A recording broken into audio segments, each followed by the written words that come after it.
मालदा में बदहाली के आंसू बहा रहा एक तालाब, लोगों की बड़ी परेशानी। इंग्लिश बाजार नगर पालिका के वार्ड संख्या 20 के सर्वमंगला गांव में स्थित तालाब इन दिनों बदहाली के आंसू बहा रहा है। जीर्णोद्धार के अभाव में तालाब का पानी सड़ गया है।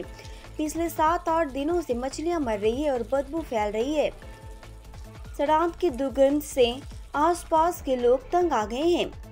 तालाब के अगल बगल घर ही नहीं बल्कि पूरा ग्रामीण क्षेत्र अस्वस्थ है। इलाके के लोग तालाब की बदबू बर्दाश्त नहीं कर पा रहे हैं। लोगों ने बताया कि यह घटना पहली बार नहीं है।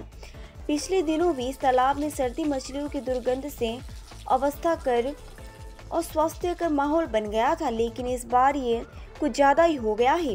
तालाब मालिक कोई कार्रवाई नहीं कर रहा है। स्थानीय निवासियों की मांग है कि जल्द से जल्द सड़ी हुई मछलियों को हटाकर तालाब की सफाई की जाए। वार्ड नंबर 20 के पार्षद चैताली घोष सरकार खबर लेने पहुंची।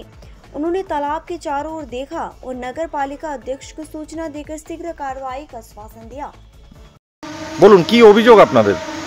অভিযোগ মানে এই যে সর্বমঙ্গলা বলে বেকা পুকুর যেটা বলা হয়, একবার জল পচে গেছে, দুর্গন্ধ, মাছ চাষও এরকম হয়, মাছও মরে যাচ্ছে আর দুর্গন্ধ, ঘাটে নামা যায় না।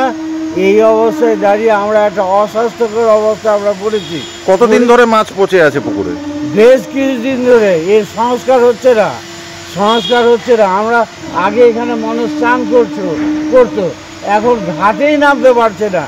জল একবার দুর্গন্ধযুক্ত পচা জল, আর মাছও পচে একটা পরিবেশ দূষণ করে ফেলেছে।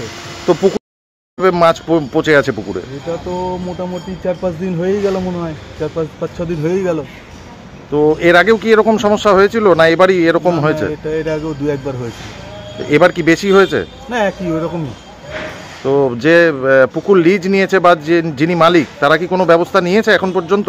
না, সেরকম তো নাই। যেরকম এই তো দেখতেই পাচ্ছেন, মাছ চাই, পুকুরের মধ্যে মাছ মরে ভেসে আছে। কি চাইছেন আপনারা? যে পুকুরের মালিক তিনি এসে পরিষ্কার করুক, এটা সংস্কার করুক, একটু ব্যবস্থা করুক কিছুটা। কারণ তার আশেপাশে যারা আমরা বসবাস করি তাদের তো একটু কেন সারাক্ষণ একটা দুর্গন্ধ ছড়াচ্ছে, একটা অস্বস্তিকর পরিবেশ সৃষ্টি হচ্ছে। আপনার